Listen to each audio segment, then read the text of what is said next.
Everyone. Last time हमने analysis 1 book start की थी जिसमें हम beta and gamma function discuss कर रहे थे एंड हमने लास्ट वीडियो में बीटा फंक्शंस की कुछ प्रॉपर्टीज़ देखी थी एंड कुछ सॉल्व्ड क्वेश्चन भी देखे थे। सो आज हम अनसॉल्व्ड क्वेश्चंस कर रहे हैं of the beta functions. Okay, so हमारा क्वेश्चन है express this in terms of beta function and hence evaluate this. Okay, so आपको क्या है, आप यहाँ पे देखो जो हमारा बीटा फंक्शन होता है, बीटा फंक्शन की जो हमारी स्टैंडर्ड वाली इक्वेशन होती है वो ये होती है।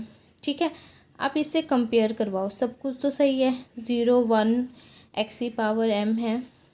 ओके, 1 माइनस एक्स है। अब यहाँ पे देखो, यहाँ पे 1 माइनस एक्स था बट यहाँ पे x की पावर n है, तो क्या हम इसको इस फॉर्म में नहीं लिख सकते?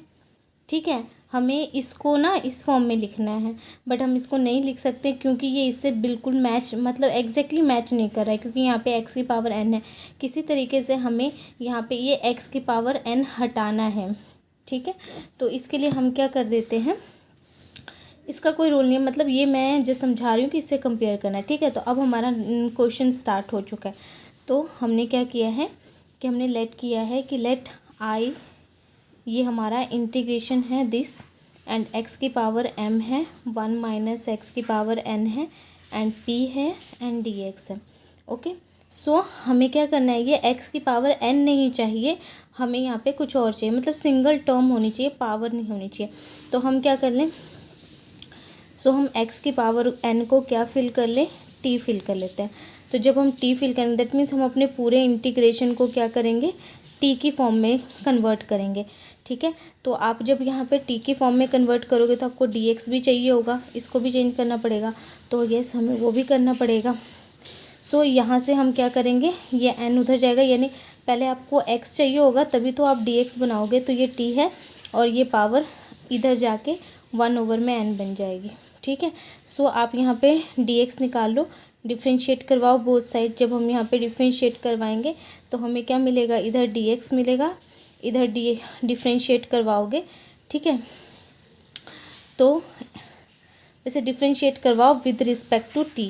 ओके, सो आपको यहाँ पे क्या मिलेगा, देखो dx का dt आ जाएगा। ठीक है, और यहाँ पे क्या है इसका, तो ये पावर आगे इसकी पावर में से क्या होगा, एक माइनस हो जाएगा। ठीक है, तो यहाँ तक हो गया। अब हमें वैल्यू किसकी चाहिए थी, ओनली dx की वैल्यू चाहिए थी, तो हम यहाँ से क्या करेंगे, dx लेंगे। तो हमारे पास dx क्या आता है, 1 बाय में t, यहाँ पे 1 बाय में n माइनस 1, और ये जो dt है ये इस साइड चल जाएगा। ठीक है, सो हमारे पास जो dx होगा वो ये बच जाएगा। ठीक है, अब हम क्या कर लेते हैं, अपने इंटीग्रेशन को पूरा इस फॉर्म में चेंज कर लेते हैं। सो तो हमारे पास क्या आ जाएगा यहाँ पे i, ओके, एंड 0 to 1। ठीक है, और हम क्या कर सकते हैं, x को, अब देखो x की जगह पे आप क्या फिल कर रहे हो, t फिल कर रहे हैं हम। ठीक है, तो हमने यहाँ पे t फिल कर दिया एंड t की पावर 1 बाय माइनस में n फिल कर दिया। ठीक है, बट उसकी पावर क्या है, m है, तो m लिख दिया, 1 है, माइनस x की पावर n को हमने क्या लिखा है, t, यहाँ पे p। ओके, और जो dx की वैल्यू आई है फर्दर वो हमारी ये आई है, 1 minus n minus 1 and dt। ठीक है, अब यहाँ से हम क्या करेंगे, देखो यहाँ पे क्या है, dt है। ठीक है, तो ओनली t वाली टर्म्स का इंटीग्रेशन होगा, बाकी सारी टर्म क्या होंगी, कांस्टेंट। ये 1 बाय में n क्या हो जाएगा, इसको कांस्टेंट में कंसीडर करेंगे हम। ठीक है, तो ये आ जाएगा t की पावर, ये अंदर मल्टीप्लाई होगा तो ये m में n आ जाएगा। ठीक है, 1 माइनस में t और इसकी पावर p, ओके, t और ये n माइनस 1 एंड dt। ठीक है, तो हम यहाँ तक पहुँच गए। उसके बाद हम क्या करेंगे, सो हमने यहाँ पे ये 1 माइनस में n लिया। अब हम क्या कर सकते, देखो ये t और ये t दोनों सेम हैं, तो आप क्या करोगे, यहाँ पे इसको इक्वेट करवा लोगे। ठीक है, मतलब बेस सेम है तो पावर ऐड हो जाएंगी, तो ये क्या हो जाएगा, m में n प्लस 1 में n minus 1। Okay, and 1 minus में t, p और dt। ठीक है, ये आ जाएगा। फिर उसके बाद हम क्या कर सकते हैं, यहाँ पे 1 माइनस में n आ जाएगा। ठीक है, अब आप इसको कंपेयर करवाओ बीटा फंक्शन से। ठीक है, तो हम ये जो हमारी इक्वेशन है हम इसको बीटा फंक्शन से कंपेयर करवाते हैं। तो यहाँ पे देखो बीटा फंक्शन का क्या होता है, 0 x की पावर m, 1 माइनस में x की पावर n और dx, हम उसको क्या लिखते हैं, बीटा m और n। ठीक है, तो ये एक्चुअली बन चुका है उस फॉर्म में। पावर जरूरी नहीं है, आपके पास कुछ भी हो सकती है। ठीक है, यहाँ पे m की जगह पे कुछ भी हो सकता है। तो एक आपके पास एक टर्म है इस तरीके की, उसकी समथिंग पावर है। ठीक है, 1 है, माइनस है, और यहाँ पे भी x है और ये है, और उसकी कुछ ना कुछ पावर है, तो आप उसको इस फॉर्म में लिखते हो।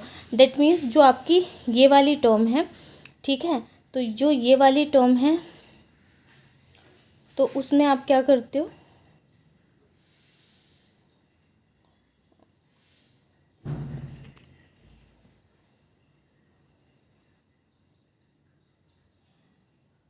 p+1, मिस्टेक होगी मेरे से। जो हमारे पास जो बीटा फंक्शन की स्टैंडर्ड इक्वेशन होती है ना, वो x की power m-1 and 1 x n-1 होती है। ठीक है, सो एंड हमने यहाँ पे भी मैंने गलत लिखा था, बट मैं भी सही करती हूँ। तो ना लास्ट हम जो है वो यहाँ तक पहुँच गए थे। ठीक है, 0 to 1 t की power m/n plus 1/n -1। Okay, यहाँ तक पहुँच गए थे। फिर हमारे पास था 1 माइनस में t एंड p एंड उसके बाद था dt।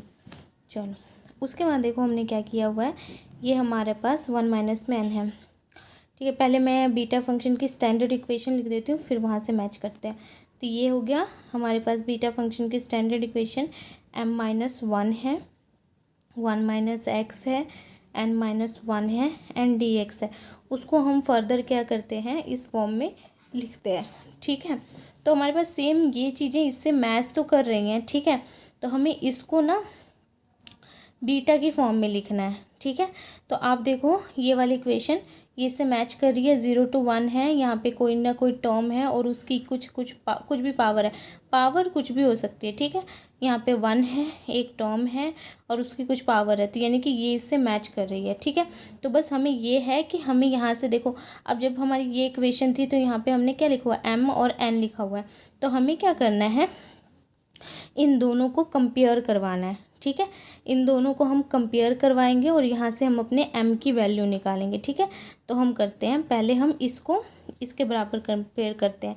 तो m/n प्लस 1/n -1, इसको हम रखते हैं यहाँ पे जो x की पावर है m-1 के बराबर। ठीक है, यहाँ से आप क्या करोगे, m की वैल्यू निकालोगे, तो ये इससे कैंसिल हो गया। ठीक है, तो हमारे पास m की वैल्यू क्या आ गई है, यहाँ पे एलसीएम लेंगे तो m+1/n, तो ये हमारे पास m आ गया। ठीक है, तो हम नेक्स्ट स्टेप में क्या कर सकते हैं, जो हमारा ये इंटीग्रेशन चल रहा था हम इसको क्या कर सकते हैं, इसको बीटा की फॉर्म में लिखना है ना हमें। ठीक है, ये हमारी स्टैंडर्ड मैंने जस्ट लिखा है, इक्वेशन लिखी है मैच करने के लिए। ठीक है, ये आपको नहीं लिखना है। तो हम इसके बाद फर्दर क्या लिखेंगे, बीटा फंक्शन आ गया और हमने क्या करना था, बीटा फंक्शन इस वाली इक्वेशन को इस फॉर्म में लिखना था, तो बीटा लिख दिया हमने।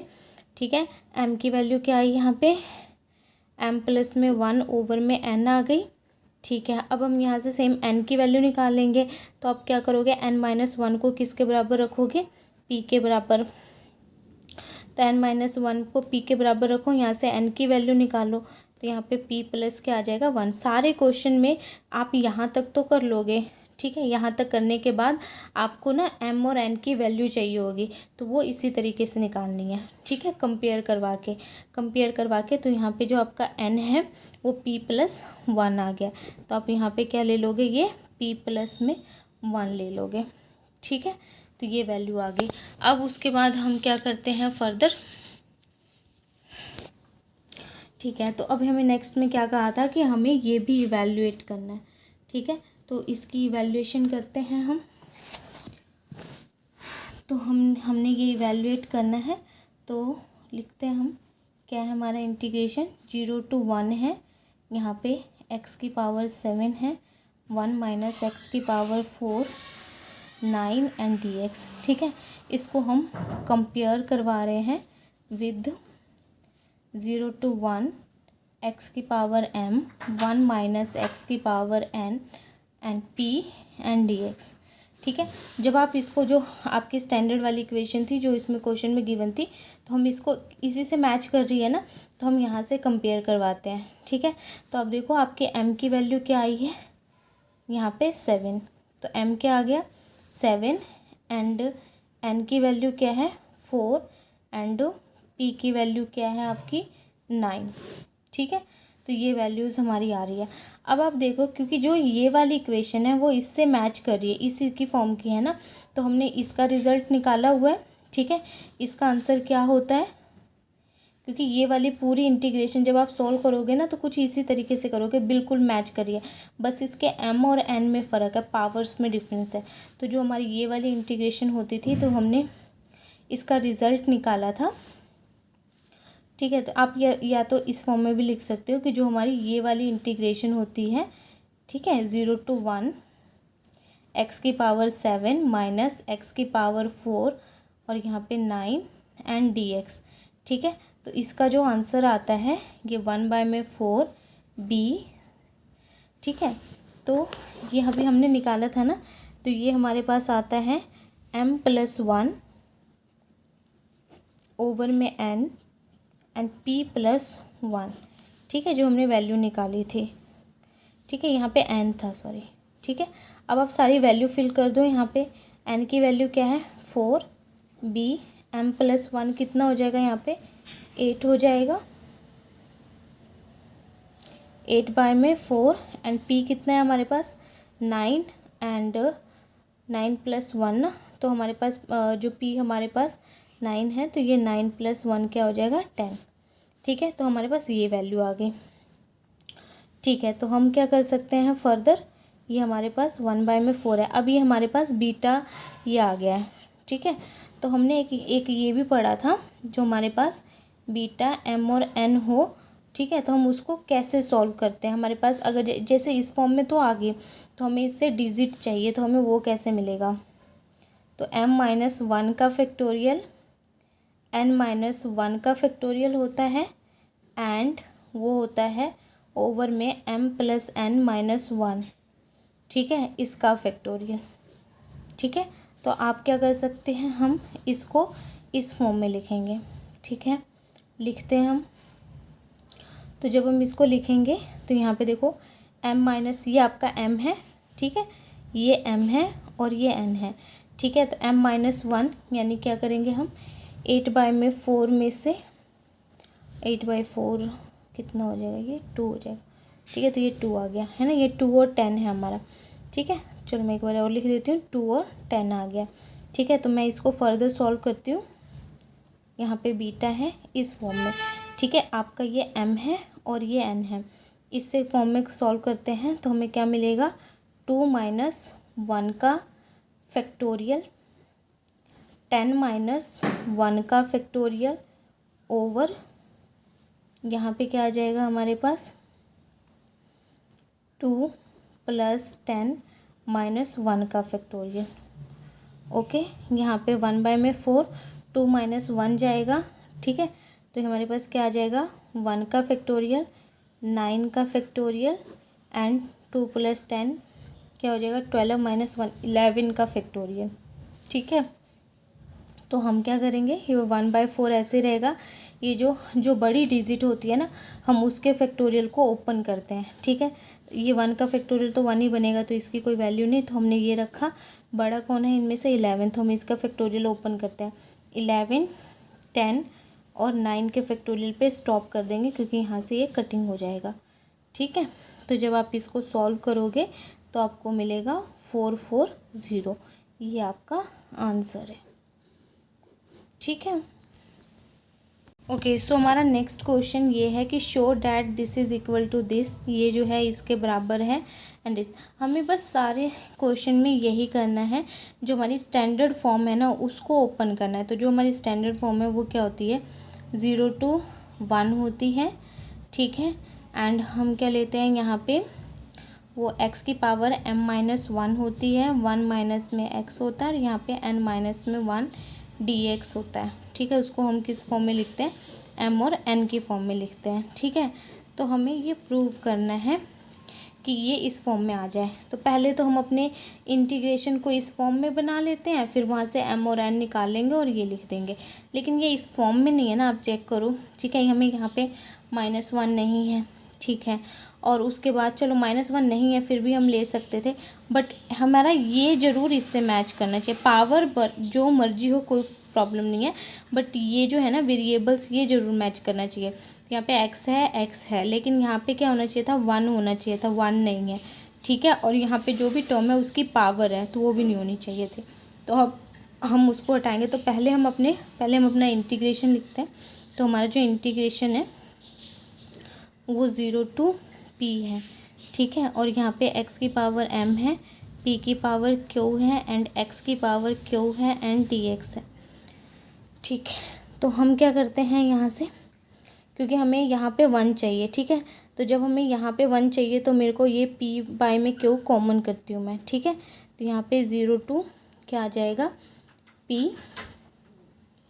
ठीक है, 0 to p ले लेंगे, यहाँ पे x की पावर m ले लेंगे और यहाँ पे हम p बाय में q को कॉमन कर लेंगे। ठीक है, तो p q हमने क्या कर लिया, कॉमन निकाला, इस इक्वेशन में से निकाली। सॉरी, यहाँ पे ना n भी है, हाँ यहाँ पे n भी है। ठीक है, तो हम क्या करेंगे, इस वाली इक्वेशन से p बाय में q मैंने यहाँ से अंदर से कॉमन कर लिया। जब आप यहाँ से बाहर निकालोगे तो ये 1 आ जाएगा, x बाय में q आएगा और यहाँ पे जिससे आपने जो कॉमन लिया है उससे आपको क्या करना पड़ेगा, डिवाइड करना पड़ेगा। और यहाँ पे n है और ये dx है। ठीक है, तो ये हो जाएगा। चलो, हमें यहाँ 1 मिल गया। अब यहाँ पे देखो ये इसके साथ है ना, तो हम यहाँ पे इसको फर्दर क्या कर सकते हैं, ये हमारा इंटीग्रेशन है 0 to p x की पावर m और यहाँ पे p की पावर q है। ठीक है, ये जो n है ना वो इस पे भी जा रहा है और इस पे भी जा रहा है, तो ये मैं इसको बाहर ही कर लेती हूँ, है ना। तो मैं इसको बाहर करती हूँ तो मुझे क्या मिल जाएगा, p, ये जो n है पावर वो इसके ऊपर भी जाएगी तो p n q आ जाएगा। ठीक है, और हमें क्या मिलेगा यहाँ पे 1 माइनस में x की पावर q, p की पावर में q एंड उसकी पावर n और dx। अब मैच करवाओ, क्या मैच कर रहा है, यहाँ पे x है। ठीक है, ये टर्म एक कांस्टेंट में आ रही है और दूसरा चलो वो उससे कोई दिक्कत नहीं है, हम उसको बाहर निकाल सकते हैं। दूसरा क्या, यहाँ पे जो भी टर्म होगी उसकी कुछ भी पावर नहीं होनी चाहिए। तो हमें क्या करना है, 1 चाहिए था आपको, देखो बस यहाँ पे x होना चाहिए, ये 3 टर्म नेसेसरी हैं। ठीक है, यहाँ पे जो टर्म होनी चाहिए वो इस फॉर्म में होनी चाहिए, यहाँ 1 होना चाहिए और यहाँ पे एक टर्म जो होनी चाहिए जिसकी कोई भी अंदर पावर ना हो, बाहर हो, कोई प्रॉब्लम नहीं। तो 1 तो बना लिया हमने। अब इसकी पावर आ रही है तो हमें ये पावर हटानी है यहाँ से। ठीक है, तो हम क्या कर लें, यहाँ पे सब्स्टिट्यूट करवा सकते हैं लास्ट क्वेश्चन की तरह। तो x Q and P Q, इसको हम क्या लिख सकते हैं, टी लिख सकते हैं। ठीक है, फर्दर हम क्या कर सकते हैं, यहाँ से आप ये एक्स ओवर में पी है, इसकी होल पावर क्या बन जाएगी, क्यू एंड यहाँ पे टी। ये फर्दर क्या कर सकते हैं हम, यहाँ पे x बाय में p है और यहाँ पे क्या बन जाएगा, ये t की पावर 1 बाय में q आ जाएगा। ठीक है, तो आप यहाँ पे क्या कर लो, और क्या कर सकते हैं हम, यहाँ से p जो है उधर भेज सकते हैं, तो यहाँ पे t की पावर 1 बाय में q आ जाएगा। अब हम क्या करते हैं, डिफरेंशिएट करवाते हैं both side with respect to t करवाना है आपको। Okay, with respect to t। ठीक है, क्योंकि आपके इसके इधर फंक्शन में t आ रहा है ना, तो t से करवाएंगे। ठीक है, तो यहाँ पे dx ओवर में dt। ठीक है, यहाँ पे p, ये टर्म ऐसे ही आ जाएगी, 1 ओवर में q, t है। ठीक है, और उसकी पावर में से आप एक माइनस करवाओगे तो -1। ठीक है, ये टर्म आ गई। ओवरऑल जो हमारे पास dx की वैल्यू आई है वो क्या आई है, ठीक है, तो वो क्या आई है आपके पास, p ओवर में q। ठीक है, एंड t की पावर q -1। ठीक है, तो हमारे पास ये वैल्यू आई है। तो हम इसको, हाँ, q -1 एंड ये dt भी उधर जाएगा, तो हमारे पास ये वैल्यू है। अब हम ये वैल्यूज़ को क्या करेंगे, अपने इंटीग्रेशन में फिल करेंगे, सारी वैल्यूज़ को, लिमिट भी चेंज करवाएंगे और सब कुछ करेंगे। ठीक है, तो हम करते हैं आगे। सो हमारे पास क्या था, जो हमारे पास x की पावर क्यू था एंड p की पावर क्यू था, उसको हमने t फिल किया था। ठीक है, हम अपने लिमिट चेंज कर रहे हैं। तो देखो, जब हमारे पास x की पावर 0 होगी, ठीक है, लिमिट क्या थी आपकी 0 to p थी ना, तो हमने क्या करा, और वो x के लिए थी। ठीक है, तो हम x की वैल्यू क्या भरते हैं, जब 0 भरते हैं।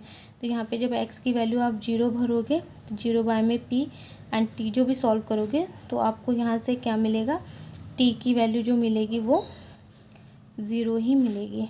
ठीक है, फिर उसके बाद दूसरी लिमिट क्या है, x इक्वल टू p, आप यहाँ पे फिल करो p। ठीक है, यहाँ भी p फिल किया, ओवरऑल q है एंड t है। ठीक है, ये और ये इसके साथ कैंसिल हो जाएंगे। ठीक है, तो यहाँ पे 1 की पावर क्या हो जाएगी, q एंड t।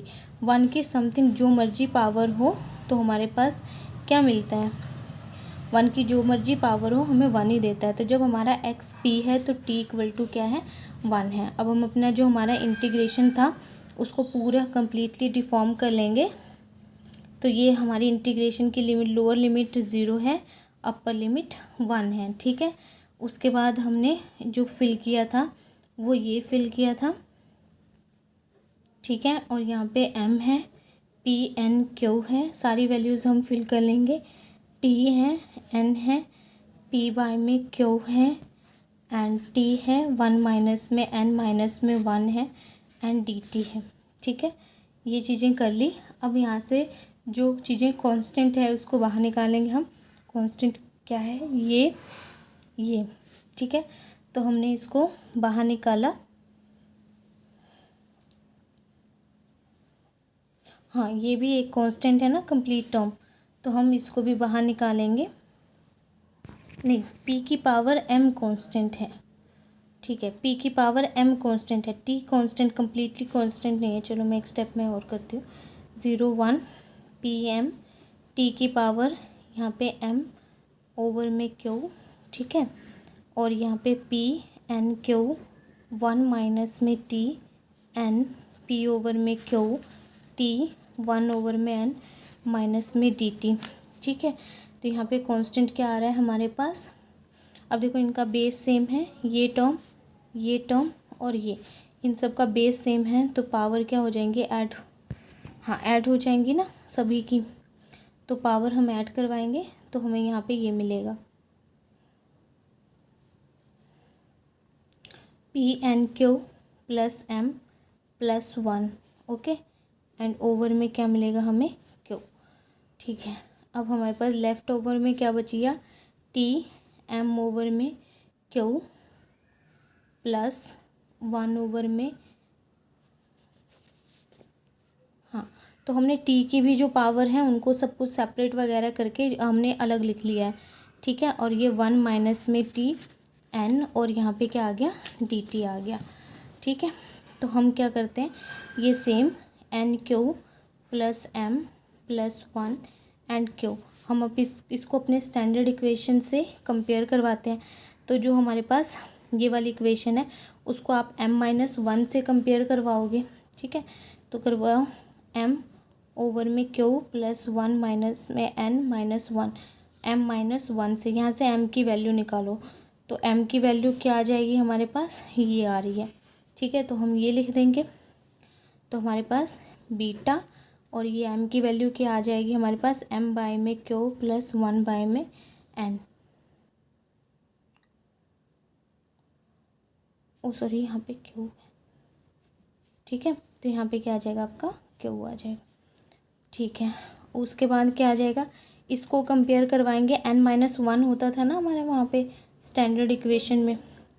ठीक है, तो यहाँ से हम अपने n की वैल्यू निकालेंगे, तो हमारे n की वैल्यू क्या आ जाएगी, यहाँ पे n+1 आ जाएगी ना। हाँ, ये इधर जाएगा, तो हमारे पास जो ये वाला n है उसकी वैल्यू क्या आ जाएगी, n+1, तो हमारे पास n+1 आ गया। ठीक है, तो हम यहाँ तक पहुँच गए। अब क्या था, हमें प्रूव, आई थिंक यही करना था।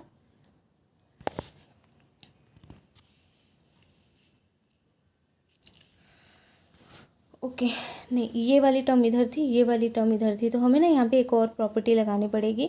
हमने ये पढ़ा था कि जो हमारे पास बीटा एम एन होता है वो equal to beta N M भी होता है, ठीक है। तो हमारे पास ये जो है ऐसे ही रह जाएगा, m+1 आ जाएगा, ओवर में क्यू आ जाएगा। सो हम इसको इधर भी लिख सकते हैं, तो ये n+1 m+1 ओवर में क्यू, ठीक है। तो ये हमें प्रूव करना था।